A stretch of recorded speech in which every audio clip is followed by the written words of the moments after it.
Illuminati কি আর এই সংগঠনটা কোন ধরনের, এটা নিয়ে পর্যাপ্ত আলোচনা আছে। তো সেই বিষয়টা নিয়ে আমরা আলোচনা করব। ইলুমিনাতি হচ্ছে একটা গুপ্ত সংগঠন। ইলুমিনাতি বাংলা ঐতিহাসিক নাম বেভারীয় ইলুমিনাতি একটি গুপ্ত সংগঠন। 1776 সালের 1 মে জার্মানির বেভারিয়াতে অ্যাডাম ভাইসহাউপেট কর্তৃক এটি প্রতিষ্ঠিত হয়। এর লক্ষ্য ছিল কুসংস্কার, অস্পষ্টতা, জনজীবনের ধর্মীয় প্রভাব এবং রাষ্ট্রীয় ক্ষমতার অপব্যবহারের বিরোধিতা করা।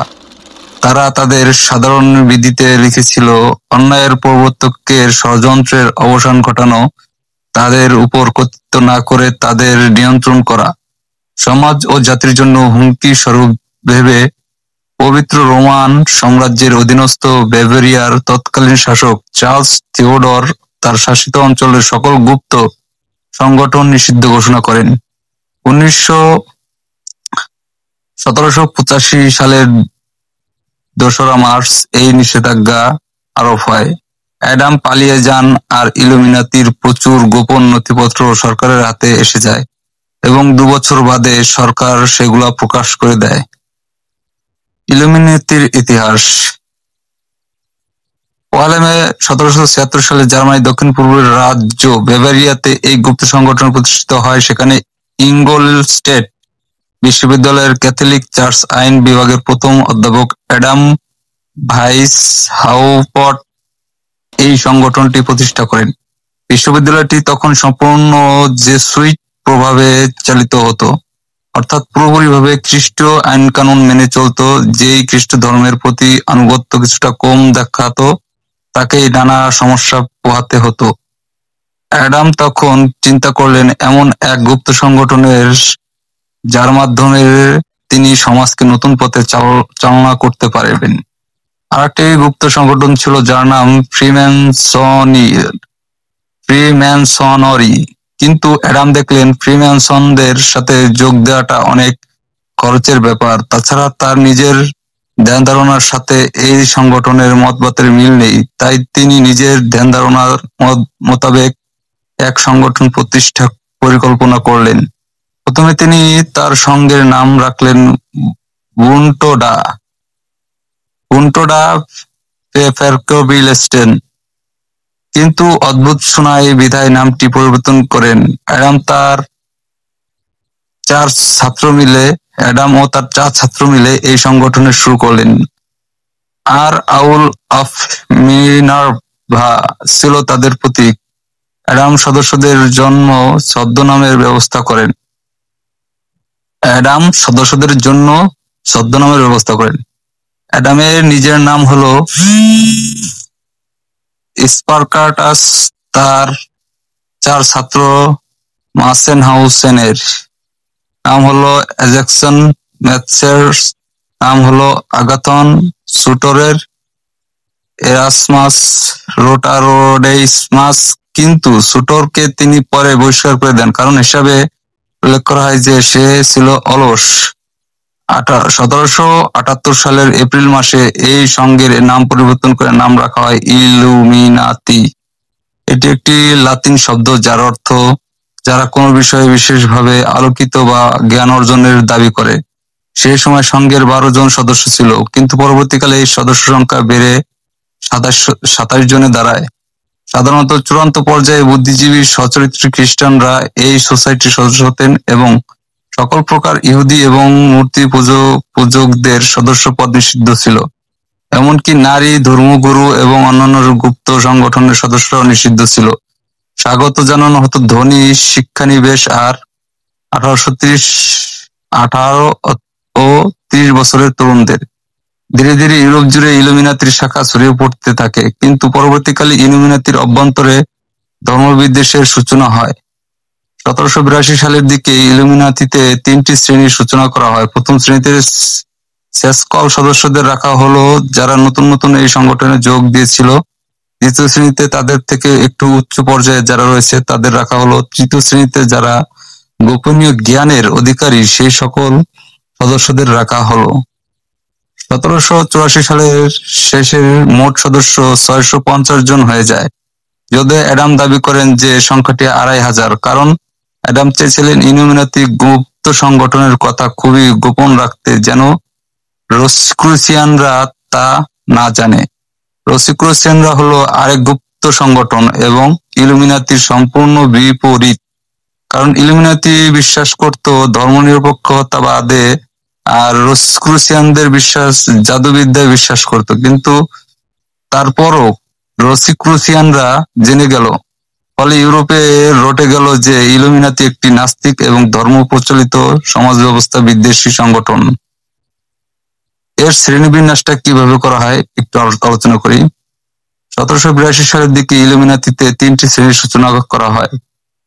ক্লাস 1 হলো যারা সদস্য যোগ দিয়েছে, যার মধ্যে রয়েছে নোভিসিয়েট, মিনারভাল, ইলুমিনাটাস মাইনর। দ্বিতীয় ক্লাস হলো একটু উচ্চ পর্যায়ে, যারা মেসনিক গ্রেট শিক্ষানিবেশ কম্পানিয়ন এবং মাস্টারের 3টি ব্লু লস, গ্রেট স্কটিশ নোভিস এবং স্কটিশ নাইটের উচ্চতর স্কটিশ গ্রেট। ক্লাস তৃতীয় হলো সবচেয়ে গোপনীয় জ্ঞানের অধিকারী, যারা যাজক এবং রাজকুমারের গ্রেড।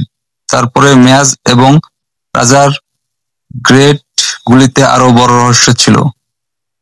বেরুয়েল এবং রবিনসনের একটি আলোচনায় জায়গা আমরা করব, সেটা হচ্ছে 1797 এবং 1798 সালের মধ্যে অগাস্টিন বেরুয়েলের মেমোরিয়াস ইলাস্ট্রেটিং দ্য হিস্ট্রি অফ জ্যাকোবাইনিজম এবং জন রবিনসন নামে প্রুফস অফ কনস্পিরেসি এক বই লেখেন, যেখানে দাবি করা হয় ইলুমিনাতি এখনো জোরসে বেঁচে আছে, বহাল তবিয়তে।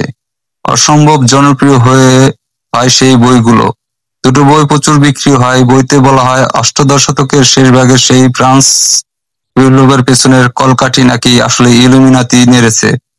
এই বই দুটো সমুদ্র পাড়ি দিয়ে পৌঁছে যায় মার্কিন যুক্তরাষ্ট্রে। সেখানে রেভারেন্ড মর্স ও অন্যান্যরা প্রচার করলেন ইলুমিনাতির বিরুদ্ধে।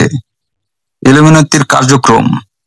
ইলুমিনাতি বেভরিয়াতে না টিকলেও বেরুয়েল এবং রবিনসনের বইতে দাবি করা হয় ইলুমিনাতি এখনো বহাল তবিয়তে আছে।